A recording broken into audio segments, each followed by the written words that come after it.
नमस्कार, आप देख रहे हैं स्वदेश न्यूज। मैं हूं आपके साथ में वैष्णवी। बुलेटिन की शुरुआत करेंगे। मध्य प्रदेश में एक बार फिर से संघ की बड़ी बैठक आयोजित होने जा रही है। इंदौर में राष्ट्रीय स्वयं सेवक संघ की 4 दिवसीय बैठक आयोजित की गई है और जहां 1 से 4 अगस्त तक संघ के संपर्क विभाग की राष्ट्रीय बैठक आयोजित की जाएगी। बैठक में संघ के सह कार्यवाह दत्तात्रेय होसबोले और राष्ट्रीय संपर्क प्रमुख रामलाल शामिल होंगे। संपर्क विभाग के 200 शीर्ष पदाधिकारी 25 सत्रों में मंथन करेंगे। सभी प्रांत और क्षेत्र के संपर्क और सह संपर्क प्रमुख साल भर के कामकाज की जानकारी देंगे। बौद्धिक विभाग की प्रांतीय बैठक भी 3 और 4 अगस्त को इंदौर में होगी। वहीं इसी बीच भोपाल स्थित संघ के संविधा कार्यालय में सीएम डॉक्टर मोहन यादव ने संघ के पदाधिकारियों से मुलाकात की। यहां पर ये बताना भी महत्वपूर्ण है कि दिल्ली में सीएम डॉक्टर मोहन यादव से मिलने संघ सुप्रीमो मोहन भागवत पहुंचे थे, जो कि काफी महत्वपूर्ण मुलाकात थी।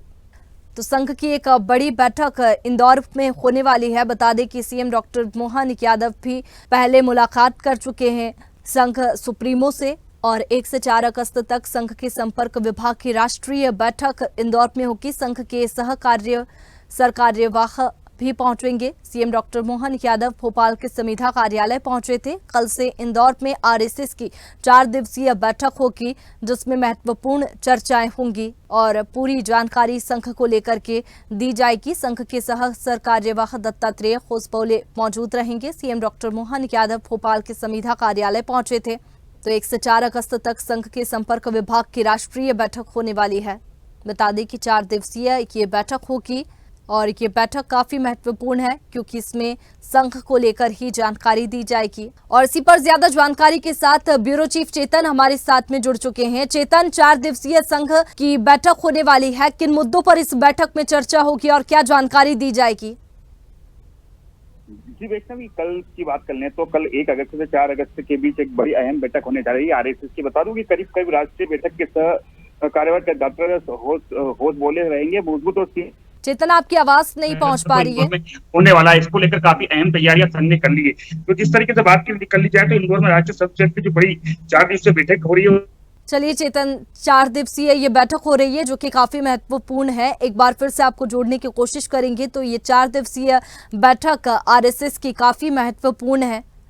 बता दें कि 1 से 4 अगस्त तक संघ के संपर्क विभाग की राष्ट्रीय बैठक संघ के सह कार्यवाह दत्तात्रेय होसबोले मौजूद रहेंगे। सीएम डॉक्टर मोहन यादव भोपाल के संविधा कार्यालय पहुंचे थे। एक बार पहले भी संघ सुप्रीमो से सीएम डॉक्टर मोहन यादव महत्वपूर्ण मुलाकात कर चुके हैं और एक बार फिर से चेतन हमारे साथ में जुड़ चुके हैं। चेतन, इस बैठक के क्या मायने हैं? जी बता दूं, जिस तरीके से संपर्क में 200 पदाधिकारी 25 सत्रों पे मंथन करेंगे और सभी प्रांत और क्षेत्र के संपर्क और सह संपर्क प्रमुख साल भर के जो कामकाज की जानकारी देंगे।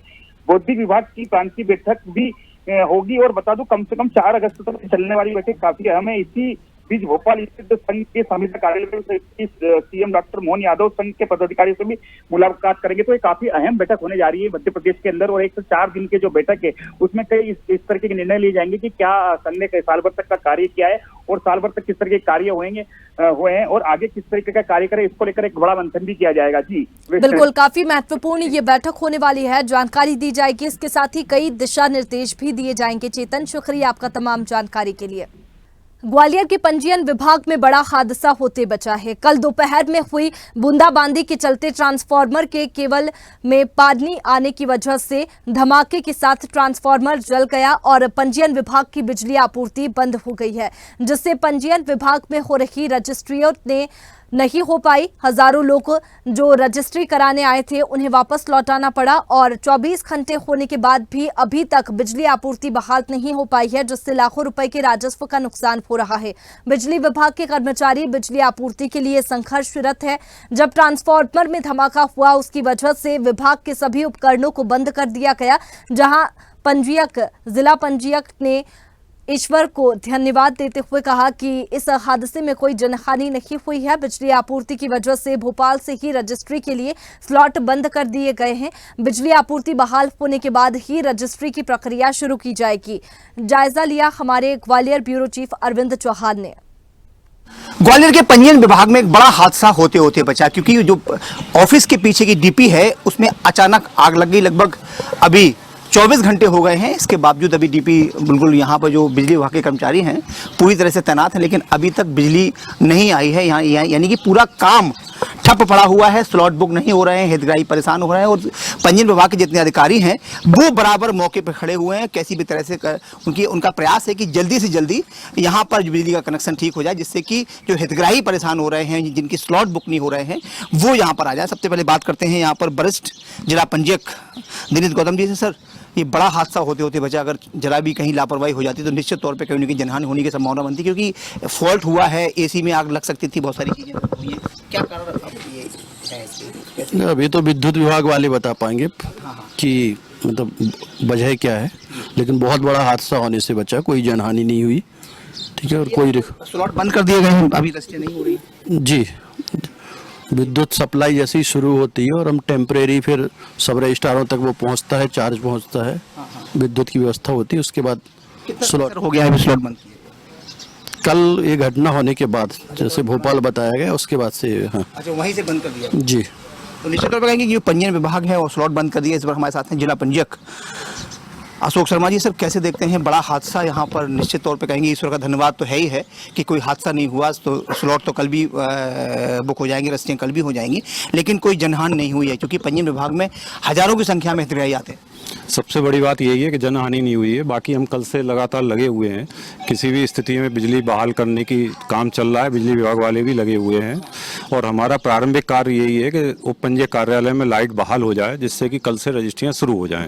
लगभग क्या नुकसान तो हुआ होगा, निश्चित रेवेन्यू गवर्नमेंट को नहीं आया है तो वो तो बाद में भी हो जाएगी, लेकिन सर कितना नुकसान आप मानते हैं? कितनी रजिस्ट्रियाँ सर पर डे हो जाती होंगी? लगभग 200-250 रजिस्ट्रियाँ इस समय पर डे हो रही हैं, तो वो नुकसान तो नहीं कह सकते, क्योंकि स्लॉट बंद कर दिया है, तो स्लॉट कल से जैसे चालू हो जाएंगे तो कल से फिर रेवेन्यू आना शुरू हो जाएगा। ये रजिस्ट्री कराने उनके लिए असुविधा हुई होगी थोड़ी, हाँ असुविधा तो हुई है निश्चित रूप से। अब ये तो आकस्मिक दुर्घटना है, कभी भी हो सकती है, क्योंकि ऐसा बताया बिजली वालों ने कि पानी जो है इसमें भर गया था, जो इनकी बिजली की लाइनें थी, उससे ये बड़ा फॉल्ट हुआ और वो ठीक कर रहे हैं। अब धीरे धीरे ये स्थितियाँ कल तक बहाल हो जाएंगी, रजिस्ट्रियाँ शुरू हो जाएंगी। हमारा प्रारंभिक कार्य हम कल से इसी में लगे हैं कि कैसे भी रजिस्ट्री में काम प्रारंभ हो जाए। आप देखें, ये डीपी हम अपने सहयोगी कैमरा पर्सन कहेंगे, ये सामने डीपी लगी हुई है, बिल्कुल इसके पीछे जो कार्यालय है ये पंजीयन विभाग का कार्यालय है और सारे अधिकारी यहीं पर मौके पर हैं, बिना किसी लापरवाही के ये लोग बिल्कुल स्पॉट पे खड़े हुए हैं, चाहे वो जिला पंजीयक हों और वरिष्ठ जिला पंजीयक हों, सारे लोग यहाँ पर खड़े होकर बिजली विभाग के जो कर्मचारी हैं, आप देखेंगे साफ तौर पर हम आपको दिखाने की कोशिश करते हैं, पूरी तन्मयता के साथ ये लोग यहाँ पर काम कर रहे हैं। आप उन्हीं से जान लेते हैं। भाई सुनना, लाइनमैन है आप, ये क्या हुआ था, ये दुर्घटना कैसे हुई और कितना बड़ा हादसा हो सकता था? बस्ट हुई, केवल बस्ट हुई। केवल बस्ट हो गई जी। तो बड़ी दुर्घटना कैसे हुई भाई? लापरवाही कैसे हुई है? लापरवाही पानी के कारण। अच्छा, लापरवाही। हाँ, पानी गया नहीं उसमें। अच्छा, पानी का केवल पानी की वजह। पानी, ये केबल है ना, केबल शॉर्ट न्यूटन टूट जाएगा, इसका न्यूटन टूटने की वजह से फेस हो गए तीनों। अच्छा। तो उसकी वजह से सब फॉल्ट हुआ अंदर। क्योंकि अक्सर केबल खराब निकली, केबल की वजह से। केबल खराब निकली। हाँ, जो आर्मर्ड केबल है ना, ये खराब। डीपी भी केबल खराब होने से इतनी बड़ी दुर्घटना यहाँ पर होते होते बची। निश्चित तौर पे कहीं ना कहीं ये अच्छा समय रहा होगा पंजीयन विभाग के अधिकारियों का और हितग्राहियों का, जिससे कि कोई भी जनहानि यहाँ पर नहीं हुई है। संभावना है कि कुछ ही देर बाद यहाँ पर बिजली का जो सप्लाई है सुचारू रूप से शुरू हो जाएगी, लेकिन जब तक सुचारू रूप से सप्लाई नहीं होती है, हजारों की संख्या में यहाँ पर जो हितग्राही हैं वो यहाँ आते हैं, लाखों रुपए का नुकसान यहाँ पर कल से यहाँ हो रहा है शासन को। हालांकि जो अधिकारी हैं अशोक शर्मा और दिनेश गौतम, उनका कहना यह है कि रस्ते 2 दिन बाद हो जाएंगी, जनहानि नहीं हुई, इसलिए वो ईश्वर को धन्यवाद कह रहे हैं। कैमरा पर्सन धर्मवीर के साथ अरविंद चौहान। छतरपुर में पूर्व भाजपा नेत्री ने सिविल लाइन थाने के सिपाही पर गंभीर आरोप लगाया है। पूर्व भाजपा नेत्री ने आरोप लगाया कि सिपाही ने शराब के नशे में उसके साथ दुष्कर्म करने की कोशिश की है। सिविल लाइन थाने में पीड़िता ने शिकायत कर आरोपी सिपाही धर्मेंद्र सरवरिया के खिलाफ कार्रवाई की मांग की है और पूर्व भाजपा नेत्री ने कहा कि आरोपी धर्मेंद्र सरवरिया उसे किराए का मकान दिलाने के बहाने अपने साथ ले गया था। वहीं थाना प्रभारी बाल्मीकि चौबे ने कहा कि महिला ने अभद्रता और अपशब्द का प्रयोग करने का आवेदन दिया है। आरक्षक इन दिनों छुट्टियों पर है। पुलिस पूरी गंभीरता से मामले की जांच कर रही है। आज एक महिला थाने पे उपस्थित होकर एक आवेदन दिया है, जिसमें उसने बताया है कि आरक्षक द्वारा अपशब्दों का प्रयोग किया गया है। जो आवेदन लेकर आवेदन की जांच की जा रही है, उक्त आरक्षक अभी अनुपस्थित चल रहा है, जो वरिष्ठ अधिकारियों को भी सही मामले में संज्ञान में लाया गया है। दतिया में सरपंच पति की दबंगई का मामला सामने आया है। सरपंच पति ने जमीन विवाद के मामले में सेवानिवृत्त जिला आबकारी अधिकारी रामकिशोर गुप्ता के घर पर जाकर धमकी दी और कहा कि जमीन मेरे नाम कर दो, नहीं तो तुम्हें और तुम्हारे बच्चों को जान से मार दूंगा। धमकी का वीडियो भी सोशल मीडिया पर खूब वायरल हो रहा है। पुलिस ने सेवानिवृत्त अधिकारी की रिपोर्ट पर सरपंच पति के खिलाफ मामला दर्ज कर लिया है। मेरे मेरे परिवार की जमीन हवाई पट्टी के पास 29 बीघा करीब है। मैं उसको जब उस जमीन पर पूर्व सरपंच बल्ली कमल सिंह कमलिया खेरी वाले जबरदस्ती कब्जा करना चाहते हैं। कब्जे के लिए हमने मना किया तो हमको जान से मारने की धमकी, ना कि मेरे को बल्कि क्या जो कोई भी आएंगे उसको मारेंगे और तुम्हारे बच्चों का भी मर्डर कर देंगे। छतरपुर में महिला सब इंस्पेक्टर और उसके बेटे की दबंगई सामने आई है। बता दें कि सिविल लाइन थाना क्षेत्र के दुर्गा कॉलोनी की घटना का सोशल मीडिया पर वीडियो वायरल हो रहा है। महिला पुलिसकर्मी और उनके बेटे की दबंगई करते हुए शासकीय जमीन पर कब्जा करने की कोशिश की। महिला सब इंस्पेक्टर अपने बेटे के साथ दुर्गा कॉलोनी में घुसते हुए यादव परिवार की महिलाओं और बच्चों को तलवार लहराते हुए धमकाया। मौके पर मौजूद लोगों ने दोनों का वीडियो बनाकर सोशल मीडिया पर वायरल किया। वहीं पीड़ितों की शिकायत पर सिविल लाइन थाना पुलिस ने मौके पर पहुंचकर मामला शांत कराया। तुरंत एक फरियादी आए हैं, इसमें दूसरे पक्ष को भी बुलाया गया है। ऐसा बता रहे हैं कि जो महिला एएसआई है उसके पुत्र और पुत्री द्वारा ऐसा काम किया गया है जिसमें कार्रवाई की जा रही है। तुरंत एक फरियादी आए हैं। बड़वाह में कुत्ते को जंगल छोड़ने गए पेट्रोल पंप कर्मचारियों से मारपीट करने का मामला सामने आया है। महेश्वर रोड पर बफलगांव फाटे के पास पेट्रोल पंप के 2 कर्मचारी कुत्ते को थैले में भरकर जंगल में छोड़ने जा रहे थे। तभी ऋषि भाटिया और विक्रम सोलंकी ने कर्मचारियों से मारपीट कर जान से मारने की धमकी दी। पेट्रोल पंप कर्मचारियों की शिकायत पर पुलिस ने मामला दर्ज कर जांच शुरू कर दी है। को छोड़ने गए तो वहाँ पर आगे जाते ही हमको सिद्धि भाटिया और विक्रम सोलंकी ने रोक लिया है। तो फिर वो पूछने लगे कहाँ ले जा रहे हैं, तो हमने पूछा कि हम आगे छोड़ने जा रहे हैं। इतने में वो हमको मारपीट करने लगे। और क्या बोला, मतलब मारपीट कर? वो मारपीट करके बोल रहे थे कि तुमने जो वो लोगों के खिलाफ गवाही दी है वो गवाह दे देना, नहीं तुम उनको देख लेंगे। कौन सा क्या मामला है? कौन जो गोली मार हुई थी ना अगली बार उसका। विक्रम।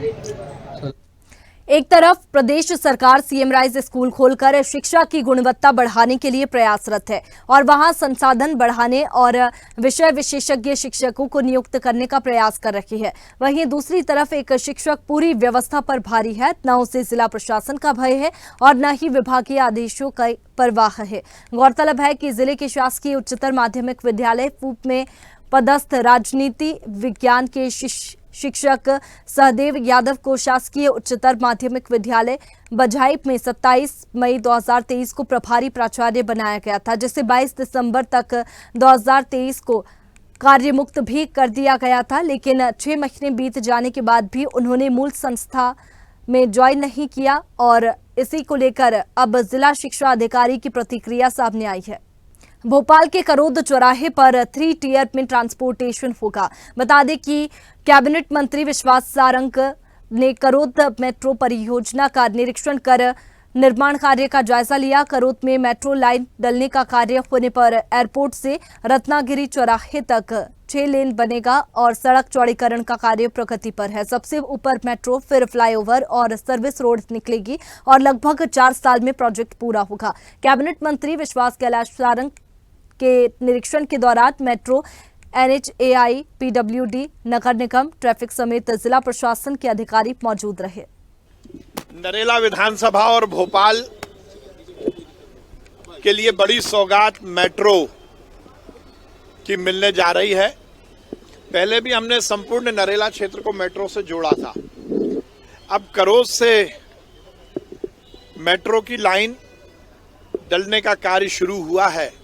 सॉइल टेस्टिंग हो गई है और इसमें एक बहुत प्रसन्नता की बात है कि जो हमारा एयरपोर्ट से लेकर और रत्नागिरी चौराहे तक का जो रोड है जो करोद से होते हुए जाता है, उस की भी वाइडनिंग, उसके भी चौड़ीकरण का काम शुरू हो गया। विगत दिनों हमने उसका भूमि पूजन किया था और ये भोपाल की संपूर्ण अर्थव्यवस्था को भी और पूरी डेमोग्राफी को चेंज करने वाला प्रोजेक्ट है। चंदेरी में किला कोठी के गिलाउआ ताल पर समुदाय विशेषज्ञ के लोगों ने बाबा से मारपीट कर दी। बाबा का कसूर सिर्फ इतना था कि उसने मंदिर के तालाब में मांस धोने से आरोपियों को मना किया था। समुदाय विशेष के आधा दर्जन लोगों ने सोते समय बाबा पर हमला कर दिया। घटना की सूचना मिलने पर हिंदुवादी संगठन के लोगों ने एसडीएम को ज्ञापन देकर कार्रवाई की मांग की है। वहीं पुलिस ने अज्ञात आरोपियों के खिलाफ मामला दर्ज कर जांच शुरू कर दी है। मारा है, सोते में हमला किया। किसने? मियां लोगों ने किया, दरगाह वाले। क्योंकि वो मांस धो रहे थे, उसने रोका है उन्हें तालाब में। बन के भगवान को चढ़ता है जल। कितने लोग थे? 5 थे रात में। 5 लोग थे? जी हाँ। पहचानते हो? अब वैसे नहीं हमने पहचान पाया, उनने सोते समय हमला किया। वो ढकती बांधे थे। अपने हिंदू पक्ष के लोग के द्वारा ज्ञापन स्वरूप एक आवेदन पत्र आज 20-25 लोगों के द्वारा आकर के दिया गया है। गिलुआ ताल चंदेरी जो महादेव मंदिर है, वहाँ एक बाबा को मारपीट की गई है। तो यह भी स्पष्ट नहीं है कि किन लोगों के द्वारा की गई है, लेकिन इसको और उस मंदिर के सीमांकन की बात भी कही गई है। तो मैं इसको तहसीलदार को भेज करके दिखवाते और बाबा के संबंध में मारपीट में पुलिस को भी अवगत कराएंगे। इंदौर में विभिन्न परेशानियों से पीड़ित आमजन कलेक्टर के सामने अपनी परेशानियों को रखकर निदान चाहते हैं। इसी कड़ी में मंगलवार 31 जुलाई को भी कलेक्टर कार्यालय में बड़ी संख्या में पीड़ित जन पहुंचे और उन्होंने अपनी समस्याएं रखी। कलेक्ट्रेट में धार रोड पर चंदन नगर कॉलोनी काटने वाले कॉलोनाइजर चंदू कुरील के बेटे राजकुमार कुरील ने कॉलोनी के रहवासी के साथ गुंडागर्दी और दादागिरी किए जाने का मामला सामने आया है। चंदन नगर ईएफ सेक्टर निवासी धर्मेंद्र वागल ने बताया कि राजकुमार कुरील के पिता चंदू कुरील ने चंदन नगर ईएफ सेक्टर पर कॉलोनी काटी गई थी, जिसके प्लॉटों को अवैध तरीके से खरीदा बेचा जा रहा है। वहीं विकास शुल्क के नाम पर अवैध वसूली की जा रही है। इस संबंध में पीड़ित ने मंगलवार को जन सुनवाई में राजकुमार की शिकायत की है, जिसको कार्रवाई के लिए पुलिस विभाग को भेजा जा रहा है। इसमें जो शिकायतकर्ता ने शिकायत की है, जितना मैंने उसको सुना, जितना उसको मौका दिया बोलने का, उसमें उसने ये बताया कि उसको परेशान किया जाता है और वसूली की जाती है। तो क्योंकि पुलिस का मैटर है तो हमने वो जो आवेदन है पुलिस को फॉरवर्ड कर दिया। ये है कि राजकुमार कुरील द्वारा मुझे बहुत परेशान किया जा रहा है और अवैध रूप से पैसों का मांग की जा रही है, जबकि मेरे पास उसके पूरे दस्तावेज हैं उस मकान के। मैं 270 ईएफ सेक्टर सी में रहता हूँ, चंदन नगर में। साहब ने बोला है कि हम कोई भी आगे कार्यवाही करेंगे, किसी बड़े साहब को बोलेंगे कि कुछ भी आगे कार्यवाही करें। अशोकनगर के कलेक्ट्रेट सभा कक्ष में कुपोषण से सुपोषण की ओर कार्यक्रम की शुरुआत की गई। कार्यक्रम में कलेक्टर, जिला पंचायत सीईओ, महिला बाल विकास परियोजना अधिकारी का शॉल श्रीफल देकर अभिनंदन किया गया। इस दौरान कुपोषित बच्चों को सुपोषण किट बांटी गई। घर ले जाने के लिए अलग से 100 सुपोषण किटों का वितरण किया गया। बच्चों के स्वास्थ्य एवं पोषण को ध्यान में रखते हुए एक किट गो सेवक एवं समाज सेवी सोनू जैन और उनके सहयोगियों की तरफ से दी गई। कार्यक्रम में कुपोषित बच्चों के साथ उनके माता पिता और संबंधित आंगनबाड़ी कार्यकर्ता को भी बुलाया गया। जी, आज हमने 76 बच्चों को किट बांटी है, जो स्वास्थ्य और पोषण किट है। उसमें कुछ दवाइयाँ भी है, स्वच्छता का सामान भी और पोषण का भी। ये किट हमने जन सहयोग से बांटी है। स्टील की कटोरी दी है, चम्मच दी है, साबुन दी है और टॉवल दी है, लंच बॉक्स, बॉटल और खाने में मूंग है, खड़ी मूंग, दाल, मूंगफली, चने, गुड़ और भी अन्य खाद्य सामग्री है, जिससे मतलब विटामिन की पूर्ति होगी जो बच्चों में कुपोषण हो रहा है थोड़ा। और सरगुजा से बड़ी खबर का रुख करेंगे, जहां चोरों के हौसले बुलंद है। ज्वेलर्स की दुकान में लाखों की चोरी की है। ताला तोड़ चोरी की घटना को अंजाम दिया। बता दें कि लाखों के सोने चांदी के जेवरातों की चोरी की है। सरगुजा जिले के सीतापुर थाना क्षेत्र का मामला। ताला तोड़ चोरी की घटना को अंजाम दिया है। बता दें कि ज्वेलर्स की दुकान में चोरी हुई। लाखों के सोने चांदी के जेवरातों की चोरी की गई।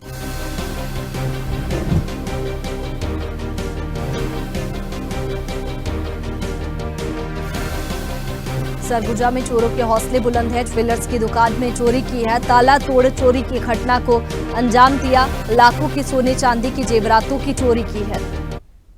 सरगुजा जिले के लुंड्रा थाना क्षेत्र में जादू टोना करने का शक में आंगनवाड़ी कार्यकर्ता की हत्या कर दी गई। स्कूल के पीछे सेप्टिक टैंक में उसकी लाश मिली थी। अब पुलिस ने 4 आरोपियों को गिरफ्तार किया है। जहां मामले का खुलासा करते हुए अतिरिक्त पुलिस अधीक्षक अमोलक सिंह ढिल्लो ने बताया कि जादू टोना के शक में महिला की हत्या की गई है। महिला के 2 भतीजों ने अपने साथियों के साथ मिलकर हत्या की वारदात को अंजाम दिया है। उसका जो अंकित, जो कि उर्फ संतोष यादव के नाम से भी जानते हैं, ये चलगड़ी डांडपारा का रहने वाला है, इससे इसकी बातचीत हुई थी। तत्पश्चात इसको जो है पकड़ करके पूछताछ किया गया, जिसने ये बताया कि मेरे साथ में एक जो है नाबालिग बालक और 2 अन्य बालिग, जो कि अरविंद पैकरा और समित पैकरा, ये दोनों ही उसी मृतिका के गाँव के रहने वाले हैं और आपस में ये पारिवारिक रूप से रिश्तेदार लगते हैं। इनके द्वारा जो है, इन चारों के द्वारा योजना बना करके फिर इस महिला की हत्या की। फिलहाल बुलेटिन में इतना ही। तमाम खबरों के लिए आप बने रहिए स्वदेश न्यूज के साथ। सबसे पहले देश।